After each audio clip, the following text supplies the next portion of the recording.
in the cast of the film, so you're all a very lucky audience to see this. Hopefully lucky. But I want to just express a few thanks. First of all, to Renee. The Cosford Cinema is a one-man staffed operation. All thanks to his hard work and labor. He puts on quite a program regularly for anyone interested. He tries to keep it free. Thinking of the community.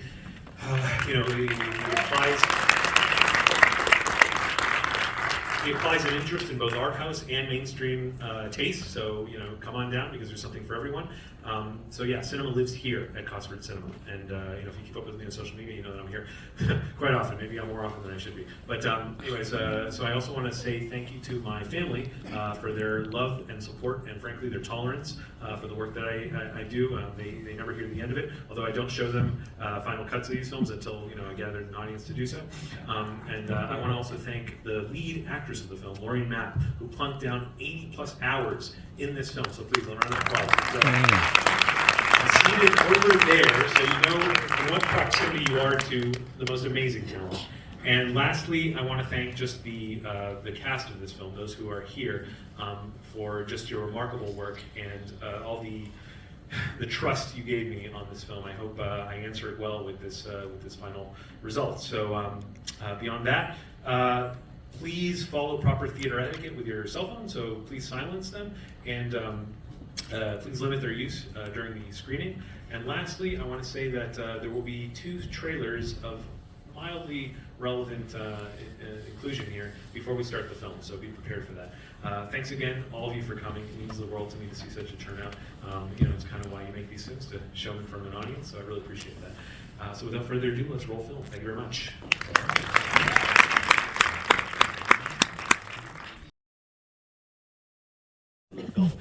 His music is featured in the various interludes. Associate produced by Lucia Mitchell, who is a cousin of mine and co-owner of Larkin Community Hospital, responsible for this location and a lifesaver when my original plans for the original location fell through in a rather dramatic and unfortunate way.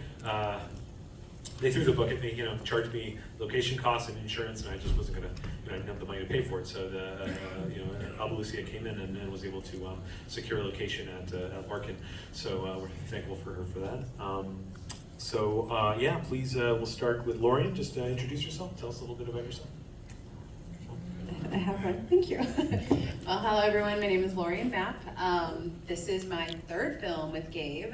I am always so honored to be a part of his stuff, and I've been very fortunate that he's seen enough talent in me that I went from small role, a little bigger role, to this role. So my background is a little bit in theater, but I really love to come out and do films when I get the chance, and I'm super proud of what Gabe did, because this is really awesome, and especially the way he did it, so thank you.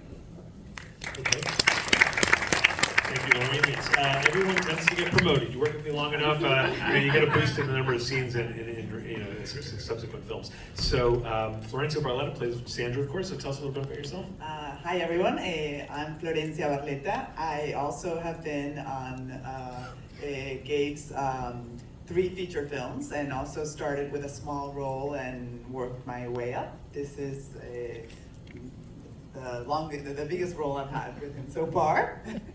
I am at awe of the creativity that went into this, because of reading the script, there's a lot of going and coming, and reading what was on paper and then seeing what we just saw. It's amazing, and it's a test to your creativity, and I am extremely honored to be in your projects and to just be in your path, and thank you. Appreciate that. Thanks so much. Ren Sheridan, first nurse number 1. Sorry we weren't able to slip our name, but it's just the nature of the film. Oh, I don't mind it at all. My name is Ren Sheridan, and this is my 2nd film with Gabe. This is my first role as a principal in one of his films. My previous role was as an interviewer in State versus Unknown.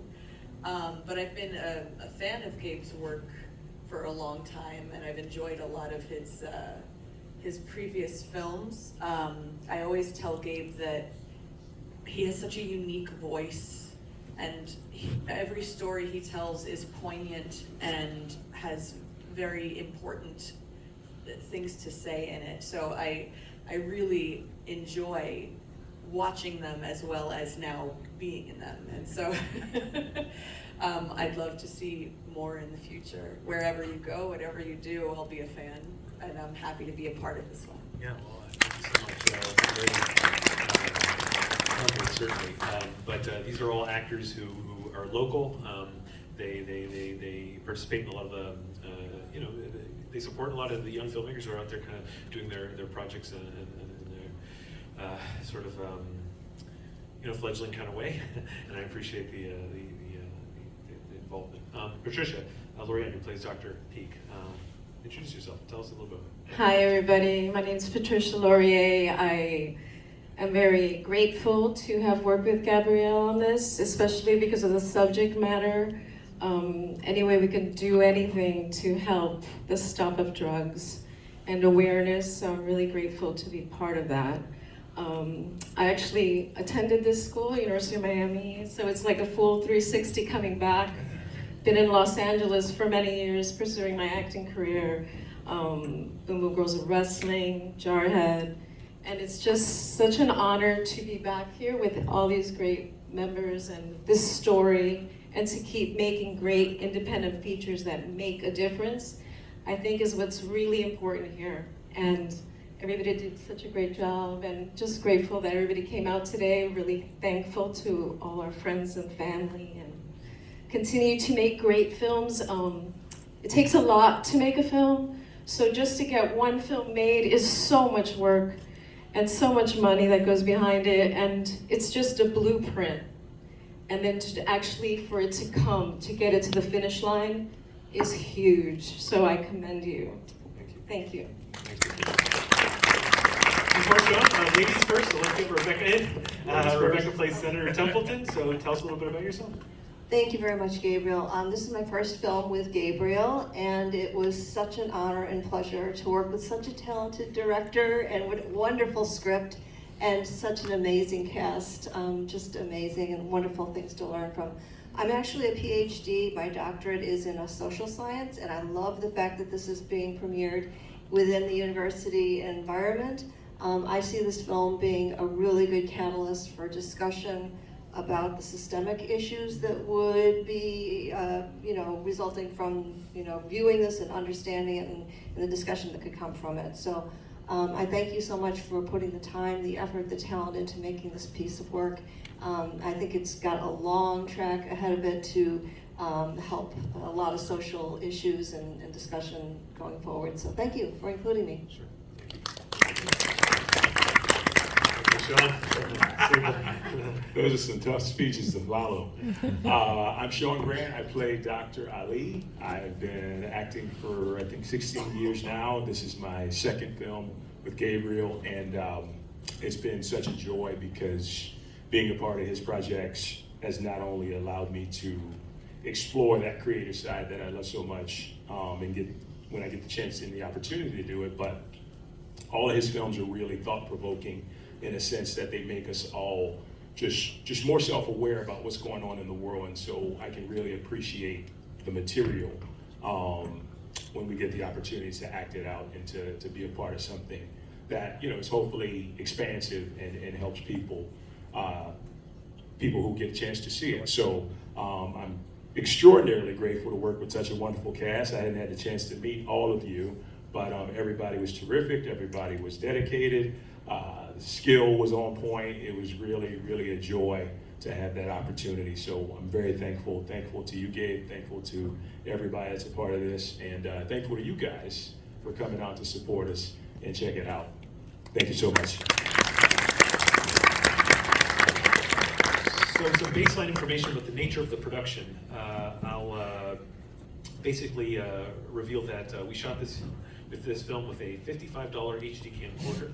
We recorded audio using my phone, placing it within proximity of the dialogue being delivered. And lastly, we shot this over 4 months, about 13 days of production. And I want to ask each of the cast members what it was like working on this very peculiar, very kind of sort of a characteristically low-budget film. Let's start with Lauren.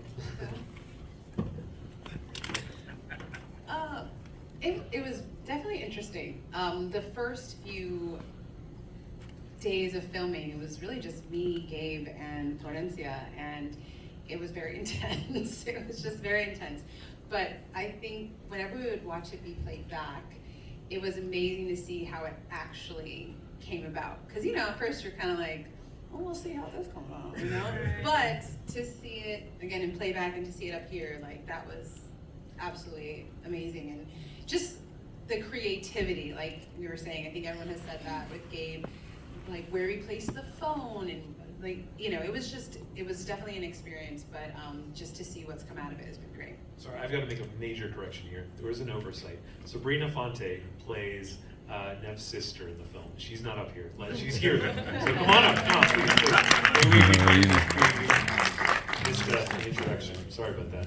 So Sabrina, really quickly, introduce yourself. Tell us a little bit about yourself. I was shy to come up here, but hi, my name is Sabrina and I played Nev's sister, and such an honor for you to have me, Gabriel, so thank you so much, and working alongside all these talented people was amazing, so thank you so much. As you can see, it's a very large principal cast. So you have 180 scenes, you fill the ranks quite a bit. So we'll move on to Florencia. What it was like making this movie? Okay, so I've, in the 3 movies that I've gotten to work with you, it's always been a particular way, which is probably like off of the norm that you would see doing a student film or doing an indie film. They're so creative. First, it was with your phone. Then it was COVID time, so we did the webcam. And this, also at first when, we're like, okay, with a camcorder and like you think resolution, because, you think there's better equipment, but he knows what he's doing. As far as low budget, I mean, it's all you need is the actors, a camera, and the visionary, and you prove over and over that you don't need those spectacular budgets that waste a lot of money to do an amazing film. So no, I wanted to throw all the emphasis on performance. I wanted to keep the location singular, one place. We're just dealing with this drama, with this really bleak tragedy. We try to pipe it up with some humor occasionally, but the emphasis I wanted to be on performance. Really, just and the way we shot, it's digital. We don't have any concern for running out of a magazine of film or anything like that, so we can just go. It's kind of on a rolling basis. And I know that the process was you guys were acting all the time as much as possible, and really we were honing and sculpting and refining the performance continually, and that was a big part of the process. And also I would say that like every day that we would show up, I got to work with some of you, not the others, but every day, we were there and we were there to work, and there wasn't time wasted. It was like it was very, you had your list, you had the plan, and it was well executed. I think I would also like to add, in addition to Gabe's vision for the whole film, he has this masterful way of telling big stories and little stories. It's like a macrocosm and microcosm at the same time, that he wants to, tell something big through a very personal story. And, your planning, your execution of that was amazing. It's also a testament how quickly you edited this and put this together to your talent, and the fact that you cannot hear any construction noise. While we were filming, there was a little bit of an issue with a floor above us. There was some construction going on certain days, and I feel like it's a testament to his talent that you cannot tell at all. Right. Well, thankfully, we shot in between those instances of encroaching audio, but a lot of care was taken with the sound mix to really kind of smooth it out, to make sure that nothing was affecting the dialogue delivery for the most part. The primary audio element throughout the film. Let's just quickly, what is back? We want to, of course, get some questions from the audience if there are any. So, Patricia, continue. I think you are one of the most organized directors I've ever worked with. I mean, you are very professional. We had everything, schedules always on time, and there was never any issues with that. The process I was a little concerned about, shooting through the door. And I was like, are you sure you're doing this like that? But he's like, no, I have my vision. And so I'm glad I trusted you. And to see the final edition was really grand, to see all the different edits, how you did it. So I really enjoyed that. I think the greatest part of this process for me was how thorough Gabe was. He came in, he understood his vision, just down to a T. You know, I've had the pleasure and the opportunity to work on a lot of big films, and so coming into this, you know, nothing really compares to how he prepared and how he prepared me offset. And then once I got on, and he was very freeing in a sense that he let me do what I could do and put the feeling, put the essence of the character that I felt was true to me into the project. And so that was really, really actor friendly, if you will, and just the whole creative, the whole vision, everything was really outstanding, and outstanding to be a part of. And just a quick comment on the editing. I didn't have a lot of faith, unfortunately, at the beginning, being my first film with Gabriel, not knowing. I couldn't imagine how these little clips could be edited in a way to develop a flow and a continuity, because it just seemed like chaos to me as the actor. But he was so masterful in editing these, which must have been just, I mean, I can't even imagine how you did that. Yeah, as soon as I'm shooting, I'm editing. I'm editing as we go. I'm not waiting for the avalanche to hit me when I'm done with production. But So there's as a we go, flow. There's as a we flow go. to it. Thank you. Thank you for that. I mean, it's just, I've learned so much. I'm humbled. Let's put it that way. I can't say anything my cast members haven't already said, but I'm just really grateful to be a part of it. All the talent, Gabriel, your testament, your commitment is very admirable. So thank you again for having me. Thank you so much. All right. Well, we've heard enough from the cast with my questions, so let's start to the audience. What do you want to know from any of those? Danny in the back. First of all, congratulations, man. It's always encouraging to see a future film completed in a way of reverence. We have to look at topics and people and adore them. And you're grappling with characters in a much more dynamic way. So kudos for that. You may have kind of answered this question when you described editing as you shot, but I was curious, at what stage did you decide on the structure of the movie? Like how in advance was that decided? Early on, and the idea here was absolute breaking of causality between scenes. Because look, I've been at this for 20 plus years, 16 short films, 2 previous feature films, and every single time I approach the script, it's like, what must follow must make sense coming to the thing afterwards. It must, you're building a linkage, a causal link. I mean, that is a basic assumption, and I wanted to challenge that. The idea of destroying that or removing that from a film was like really energizing and really exciting to me. And I'm footing the bill. It's my movie, so I get to make what I want. And I wanted to try this out. I wanted to see if I could make a movie that sustained itself without any causality between any of the scenes. Thematic, poetic, metaphoric, yes, but nothing regarding the sort of the emotional continuity or plot-based continuity logic. I wanted to just dismiss that and see where it went, and this is where it took me. But that was very early on that I decided I wanted to do that with this particular narrative or story. It occurred to me maybe after my first feature film that I wanted to do something like this, but not until this opportunity that I decided let's go full bore. Third film, let's really swing for really peculiar fences this time. So yeah. Okay, I can't remember the name. Sorry about that. We just met. Mike. Yeah. What do you got? Hey everyone, congratulations. It was a great film. Certainly very different than ones that I've seen before, and nonetheless I think that added to my enjoyment.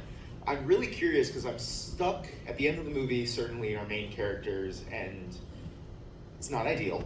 And then in the grand scheme of things, yes, very much there's a super narrative that right, with that like the presented. robots and trying to find people that essentially are redeemable or that can kind of thrive without like killing ourselves all over again.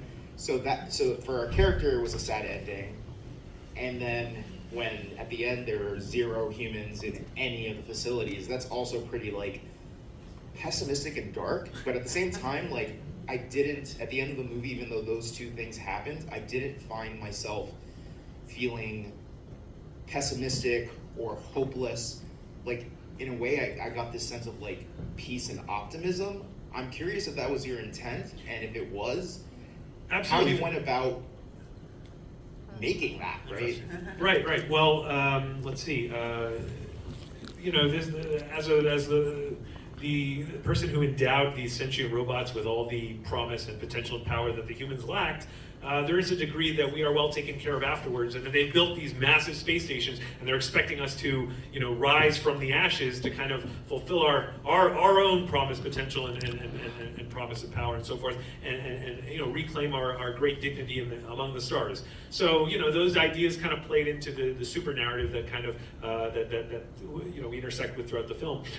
But you know, if you pay attention to the end, it's rebirth pending. So, you know, I checked that box there. Yeah. Thank you. We got another question from someone. Right. Sorry, I can't see. Oh, there we are. Here we are. Sorry. Hey, this is less of a question, more of a comment. So the way that, you know, these segments were disjointed and juggled together, they kind of remind me of like a cubist painting in a way, where it's like the forms are so fractured that you kind of have to like look very closely and trying to interpret, you know, what's going on. And, you know, I saw in the film that there was a Picasso painting at one point, and there was also the Rubik's Cube. I was wondering if, was that intentional? Or? Oh, absolutely. The Rubik's Cube is the fundamental motif which kind of binds or represents the jumbled nature of the film itself. And the character grappling with the Rubik's Cube is maybe, you know, not too different from our own experience watching a film that has complete dismissal of that, like I mentioned, the aforementioned causal logic. The Picasso, frankly, that was just luck. I mean, those were paintings and decorations in the hospital suite that we were fortunate to feature in the film, but I couldn't say that we paid for those paintings and had them hung and then featured them in the film on purpose. Yeah, gravitas, exactly, or just, you know, plain old luck. Yeah. I have a question Yeah. for the actors and Sure, sure. like whoever. How would you describe Gabriel as an actor's director? Like, how does he work with actors? And that's just an open question for any of the cast members.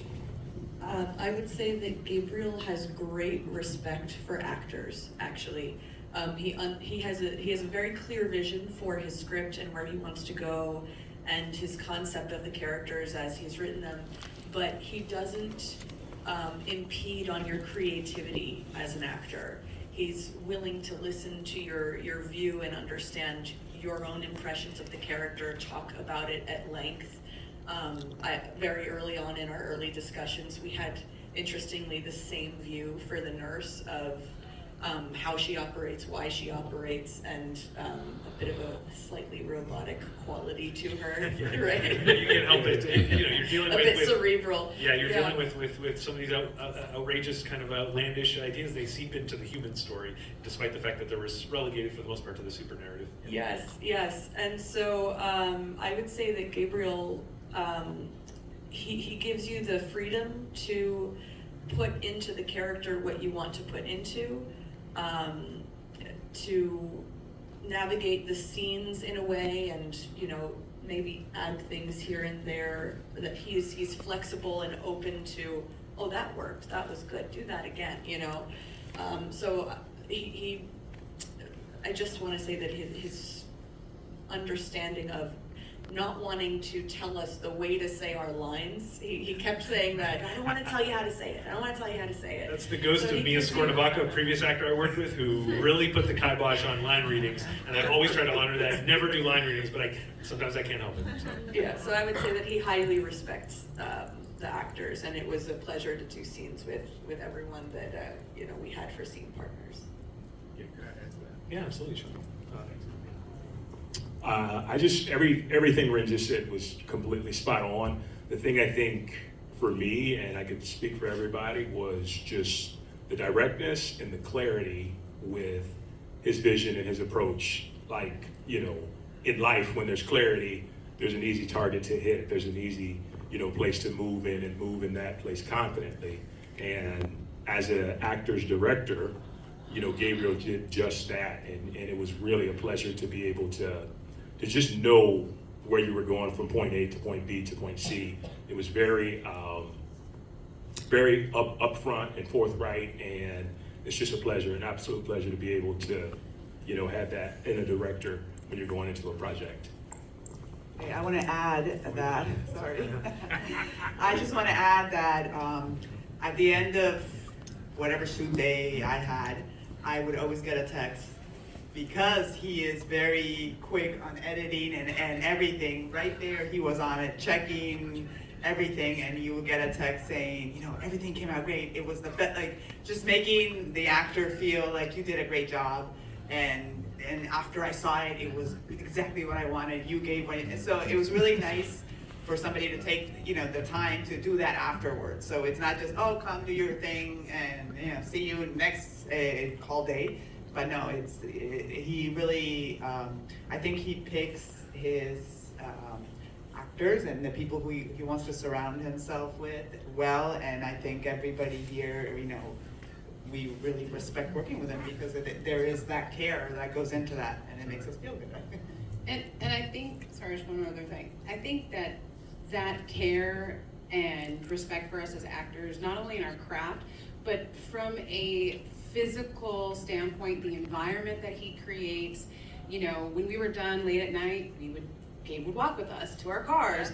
I had some pretty physical scenes, and Gabe was always making sure I was okay. Like, can you do one more? It's okay if you can. I'm like, I got you, Gabe. Because we talked about it beforehand, and so you always felt safe, not just from your craft and how you present yourself, but also just from a physical standpoint. And I think that's really important as well when you do have some physical scenes. So that was really important. And consent was everything. Yes. Nobody was doing anything unless they were absolutely comfortable and understood the parameters of what was going on. Yes. I appreciate the back rubs. Those were consensual for sure. Those scenes between Lorian and Florencia, they felt genuine because they just had a wonderful chemistry, and we were sure to nail that down. That was the first thing we shot, were those scenes. We shot that first day, by the way, 53 scenes, 15-hour day. For the most part, it was all Lorian, and then Florencia came in a little later, and we got those scenes that kind of sort of ground the film in a more sentimental way. Okay, we had a question up here.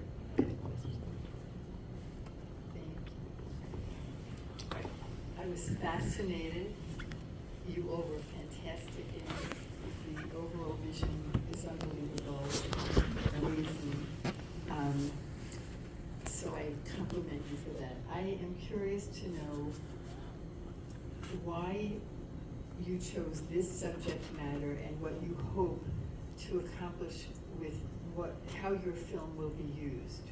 Sure. Well, I wrote it, so I guess I'm responsible for answering this particular question. So responsible for the, Well, what I can say is that in college, UCF Film School, I read an essay about a rehab clinic, which I don't want to get into too much detail, but it was really sobering and really stark and really kind of beautiful in the way that you find a lot going on within the walls of a rehab clinic.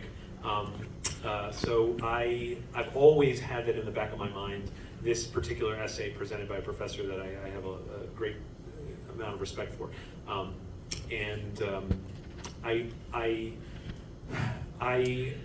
I love the idea of a film limited in perspective from sort of the confines of an institution. I wanted to show something stark and barren and kind of like almost lifeless, sort of quiet and rooted in it's a dramatic, tragic scenario that oftentimes grips individuals and sort of confronted with substance abuse. But I felt there was a lot of sort of implicit drama, and I thought I could sort of furnish it with a little comedy. But I think the gravity of the story really comes across. But I've also personally spent some time in behavioral clinics and in psychosocial rehabilitation. I wasn't always so well adjusted, although some may doubt that even now. But the point is, if you're curious about those stories and those experiences, I've written about them in a book I published late last year about my experiences as a filmmaker, and a lot of that has to do with my experience in coping with mental health challenges. And that was a major inspiration for this film. It's just my own experiences in similar, not exact circumstances, but similar circumstances. Now, on that note, I want to say that outside there is a tabling going on. Nami, oh, they're gone.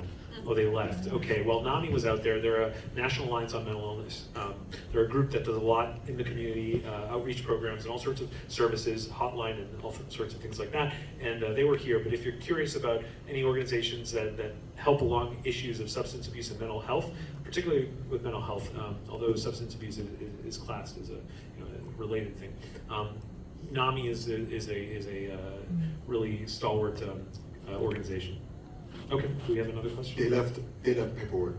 Oh, they left? Yeah, like flyers. Okay, well, there are flyers. If any of you are interested, maybe you have issues of substance abuse in your family or friends. There's resources.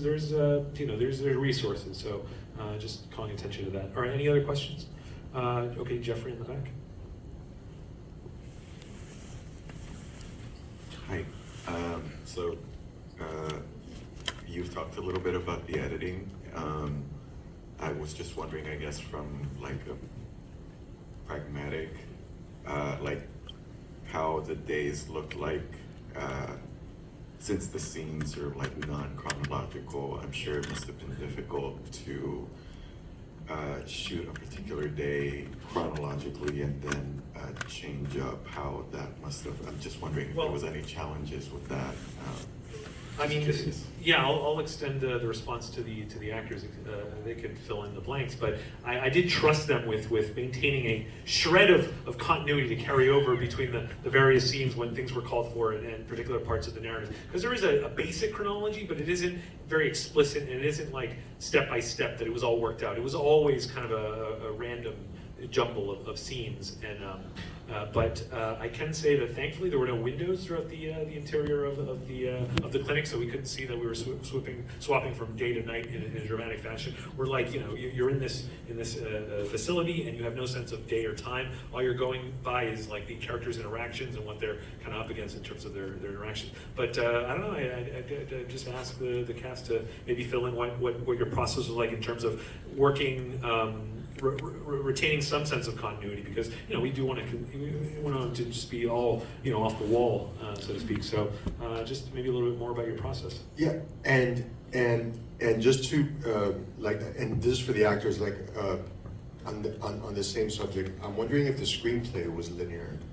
Was the screenplay linear or was it not linear? And can you talk about how, as actors, you guys process that? I'll simply say it was not. It was very much scrambly-dod, like scrambled all over. I can say that when I received, and I think you sent one, and then you did do a little change at first. Okay, so the script was originally written with one order, and then I altered the order with the film. Like I went in and kind of balanced it out a little bit, because in the script as it was, there were parts that were clean a little too, like clumped together a little too much in terms of the recurring interactions and motifs and things. So yeah, I reordered it a bit for the film, for the final cut. Yeah, I remember I was very excited. I printed out my script as I do, and I had my stickies and my highlighters, and I was like, oh my God, I could not make sense. I was trying to make sense. Okay, this happens this day, that day. It was, things happening all over the place. But there is the trust that you need to have in his vision, because it's there. It was hard to make sense of it at first, but then I broke it down. I trusted the day shoots that I had and kind of took it a day at a time. Where it was necessary to apply some sense of continuity, and I'll make one example. You may have noticed Nev's character's hair goes from kempt to unkempt to kind of get a sense of like when she's in a more disorderly state versus when she's more, kind of flowing with the program. And that was Lorian's decision, and a big help, because otherwise I think it would have been kind of lost a little bit. So I really appreciated that touch, and that was all Lorian. So it's a very much collaboration, folks. Yeah, and that was a way for me to kind of like keep a sense of order, because I knew that, at least for me, like my attitude sort of had to change. I mean, I had an attitude throughout the whole thing, but like at some points, like I had to be a little bit more willing to be in the group therapy and things like that. But as soon as, Gabe was like, all right, hair is unkempt, I knew that I had to switch that on to have like, okay, I don't want to be here, these types of things. So how the character is physically represented as well was a way for at least me to kind of keep things and how I need to be and how I portray the character as well. Yeah.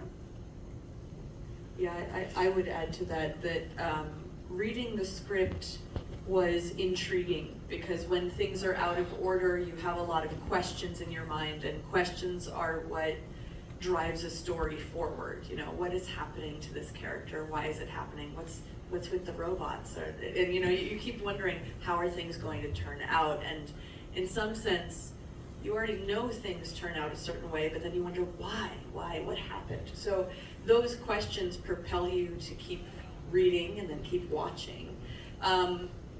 In terms of continuity, you know, the magic of movies is that they're never actually shot in chronological order. So as an actor, you have to be ready for any scene at any time and kind of know what you're doing, which I would say every time Gabe said kempt or unkempt bun, it helped everyone. But there also, I think there were nuggets in the story of the plant that she was planting, and then suddenly you saw it grown. And there were just little nods, little puzzle pieces, very subtle moments that I think we were aware of, having read the script before seeing it. And you know, if you were ever to see it again, maybe if this goes to streaming at some point after festivals, you know, we'll see. But if you were to see it again, I think you would start to pick up on those subtleties and understand, oh, there is a certain measure of continuity here that we were aware of.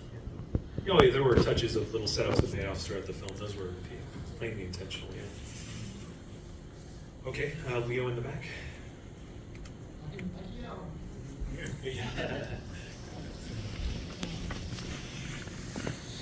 Did you write this, did you write based on resources that were available to you, or did you just write something ambitious and scale it down to what was available? Like, did you do a Rodriguez style, or did you write something grander and then? Oh, that's a good question. I knew that you know, my process is usually when I arrive at a first draft is because I've spent months and months, like, you know, getting there. I don't do multiple subsequent drafts too often. So I knew that I wanted a certain scale to this. I knew I wanted 180 scenes, and I swung for the fences with this one. Like, I really wanted to include everything. So I really, you know, this movie is a collage. It is a montage. It is a mosaic, and an ambitious one. You know, whether that plays well, in comparison to a regular, more conventional film viewing, is up, in question. But yeah, I knew that I wanted every element in this, and it's pretty expansive in a sense, and I'm pretty happy with the result. But yeah, I didn't go back and scale things down for any reason. Like, I made essentially what I wrote. Yeah. Okay, we got to wrap this up then. What we want to do now is everyone, we want to take a group photo. So we'll join us on stage, and we'll take some photos. Cap off the occasion with a good photo. Yeah, and thank you, of course, to all the wonderful cast of your film. And the dog, Maui, who fell asleep on us, and I'm blaming him. Okay, so we'll do a group photo, and thank you again for coming. And I'll be hanging around, so if you have any questions or comments that weren't able to get addressed during the Q&A, feel free. All right, thank you.